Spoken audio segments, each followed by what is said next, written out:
Hi, my dear Jodians. How are you all? Fine. Okay, then how about your studies? All you are studying well? And in the case of GK, I think you are learning on the day itself. Is it so? So I feel so happy with that. Okay, anyway, keep doing it, my children. So let's have the previous knowledge of the chapter 12. Okay.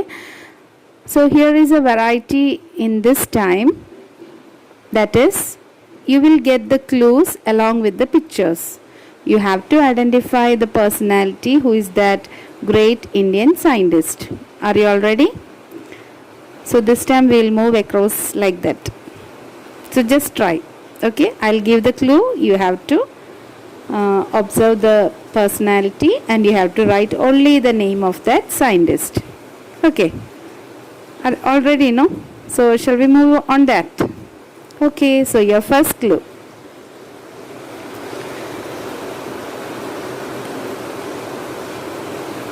Waiting for the question? That's good. Okay, then I am not wasting your time. I am giving the first clue. He received Nobel Prize in 1968 in physiology or medicine.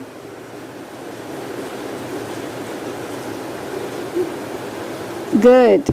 You are getting that with the picture, you are getting that answer. Am I right? Okay, you can write it down or you can comment on. Okay. Number 2.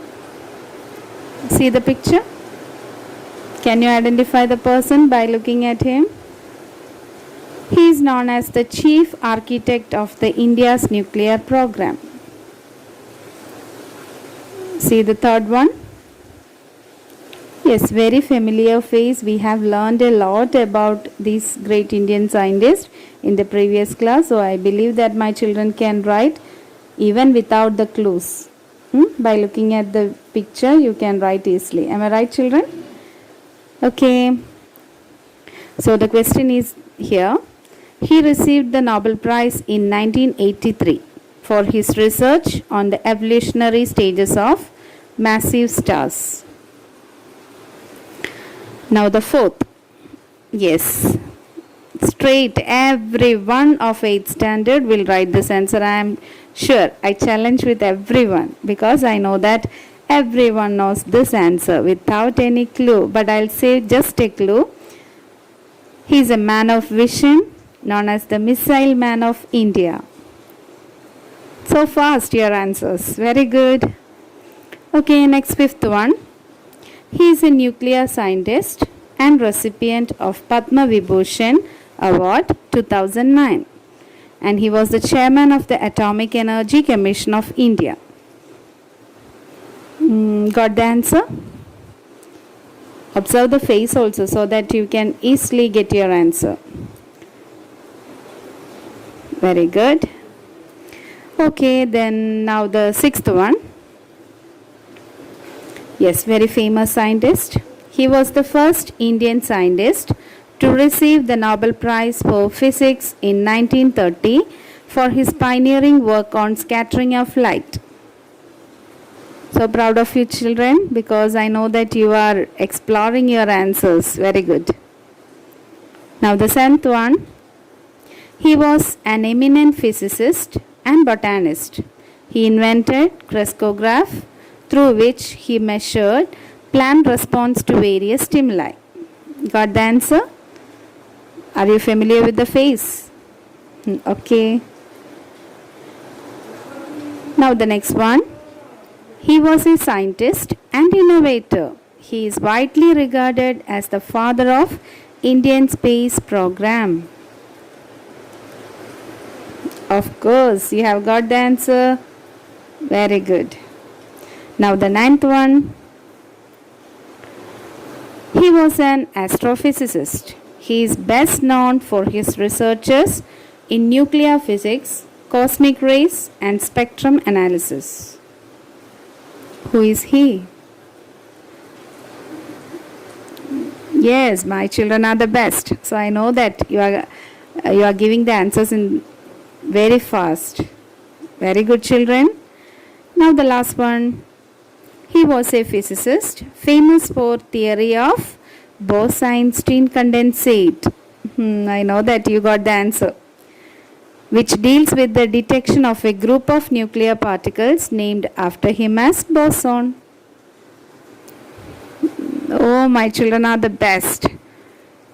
Very good, children. So, shall I say the answers very fast?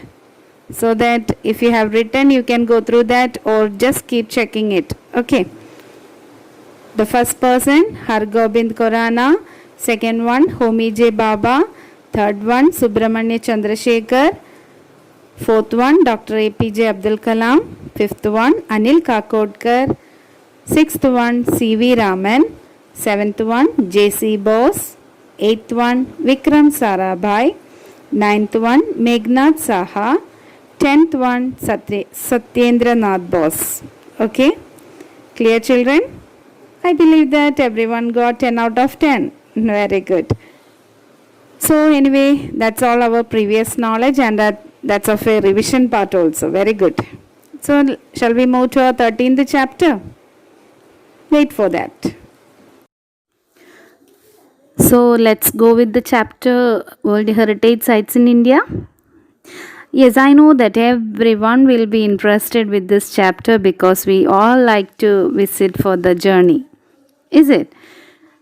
Especially the heritage sites. Am I right, children? So here there are 38 World Heritage Sites are located in India. These include 30 cultural sites, 7 natural sites and 1 mixed criteria. Do you know one of the first World Heritage Sites in India? What's that? Yes, the Ajanta Caves in Maharashtra. It consists of the most beautiful masterpieces of 31 rock-cut Buddhist cave monuments, paintings and sculpture. Have you heard of this before? So anyway, we'll continue with the first point that's given in your textbook. That's about the Ajanta Caves itself. Okay. So, Ajanta Caves in Aurangabad district, Maharashtra are considered to be masterpieces of Buddhist religious art. So, that is Ajanta Caves, is it? So, Ajanta Caves are approximately 30 rock-cut Buddhist cave monuments in Aurangabad district of Maharashtra state of India. Then textual records suggest that these caves served as a monsoon retreat for monks as well as a resting site for merchants and pilgrims in ancient India. Very nice, no, children? Yeah. So let's see with the other temple. Khajuraho Temple. Have you heard of this name? Khajuraho Temple. Nice name, no? The Khajuraho Temple in Chhatarpur district, Madhya Pradesh are known for their graceful contours and erotic sculptures. So let's see what is that. The Khajuraho group of monuments is a group of Hindu temples and Jain temples in Chhatarpur district, and that's in Madhya Pradesh, India, about 175 to southeast of Jhansi. So the temples are famous for their Nagara style architectural symbolism and their erotic sculptures. Okay, nice to see, no? See the picture? Yes, so we'll discuss with the third one, Mahabodhi Temple. What's it? Mahabodhi Temple. Mahabodhi temples in Bodh Gaya district, Bihar is the place where Gautam Buddha attained enlightenment. I think you have heard about this temple too. Mahabodhi Temple, a UNESCO World Heritage Site, is an ancient but much rebuilt and restored Buddhist temple in Bodh Gaya, marking the location where the Buddha is said to have attained enlightenment. That is what we have said at first. Is it? Now the next one, Elephanta Caves. Superb. Elephanta Caves. Elephanta Caves are sculpted caves located on Elephanta Island near Mumbai. Have anyone gone there? No. Maharashtra. that exhibit the carvings depicting the myths of Shiva. Okay, very nice to see all these heritage sites. I have not gone there, but just I said.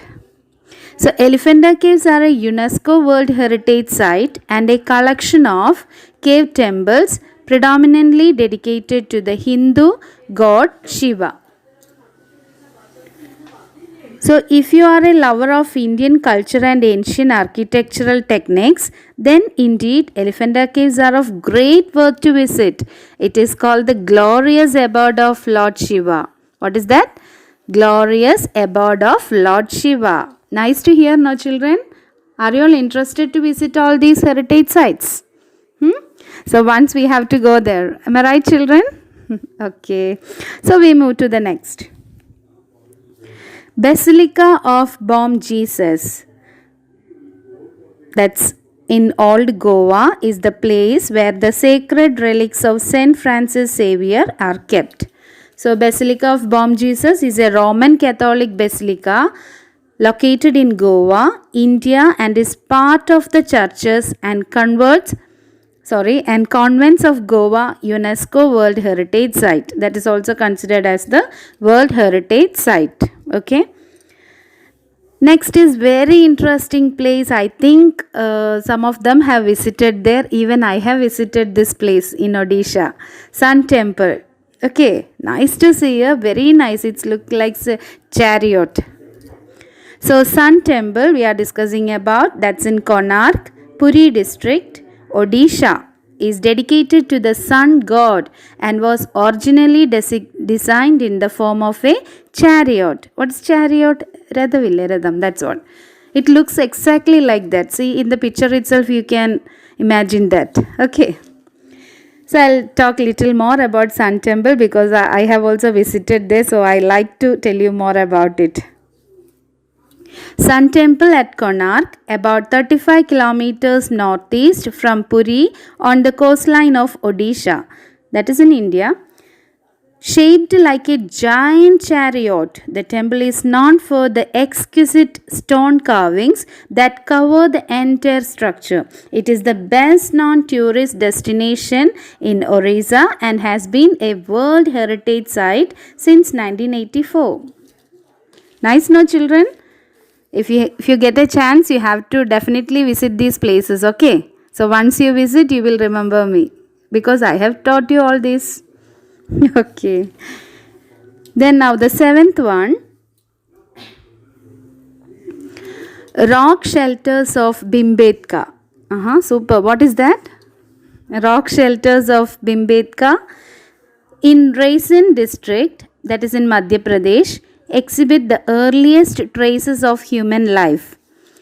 So that is, the rock shelters of Bhimbetka are in the foothills of the Vindhyan mountains on the southern edge of the central Indian plateau. So actually these are the rock shelters, early human life, it is described over there. Okay. Now the eighth one, monuments of Hampi. I think this is a familiar place for you all. Hampi. In one film, Anandam, the places have been clearly visible over there. Most of them have noticed that film, no? Film Anandam. Okay. So, in that film, it is clearly visible with all the places. So, monuments of Hampi in Bellary district, Karnataka, are famous for Virupaksha temple and several other monuments. So, Hampi is an ancient village in the South Indian state of Karnataka. A carved stone chariot stands in front of the huge Vitala temple site. That is southeast of Hampi. Virupaksha temple is located in Hampi in the Bellary district of Karnataka. I have already taught that. It is part of the group of monuments at Hampi designated as a UNESCO World Heritage Site. The temple is dedicated to Lord Virupaksha, a form of Shiva. So, what is this UNESCO? UNESCO. Yes, you know that. United Nations Educational, Scientific and Cultural Organization. Very good. So, shall I continue?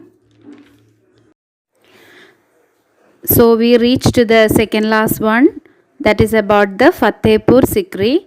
Fatehpur Sikri in Agra, Uttar Pradesh is known as the city of victory and was founded by the Mughal Emperor Akbar.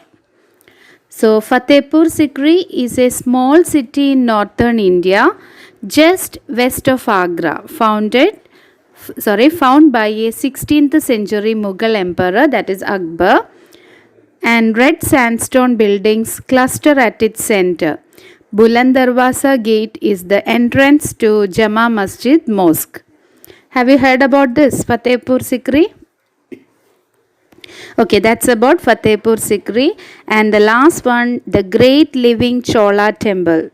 So I believe that you all like these stoneworks, everything. Is it so, Makla? Okay, so we are discussing about the Great Living Chola Temple in Tamil Nadu are famous for architectural work of genius.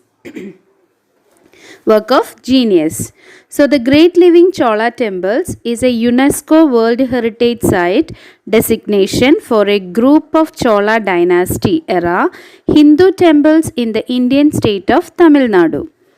The Brihadeshwara temple at Tanjavur is a Hindu temple dedicated to Shiva. It is one of the largest South Indian temples. So, have you enjoyed the class? Really? Would you like to visit all these places once or twice? Okay, so I also like to visit all these places. Anyway, I wish you a good chance. Good luck for having a chance to visit all these places. Now, can you recall all the names once again? What we have discussed now?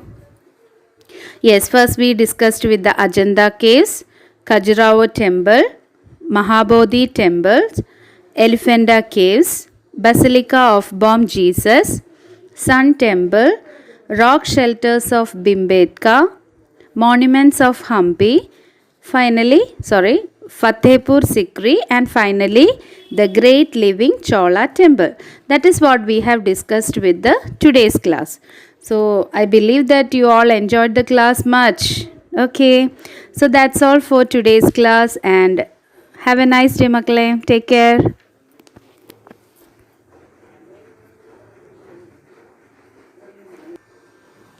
Now let me ask you a few questions. Actually, that's about the next chapter.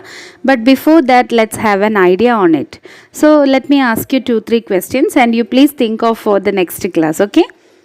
Who controls the issuance of currency in India? Who signs 1 rupee note in India? Who signs the currency notes in India except 1 rupee note? In how many languages the amount of a banknote is written on it? From which language is the Indian rupee symbol derived? What is written on the security thread of a banknote? Where was the first printing press for banknotes in India established? Who is the governor of RBI at present? Nice questions now, children. So think of all these questions, and I will come to you for the next class with all these answers. Okay, so bye.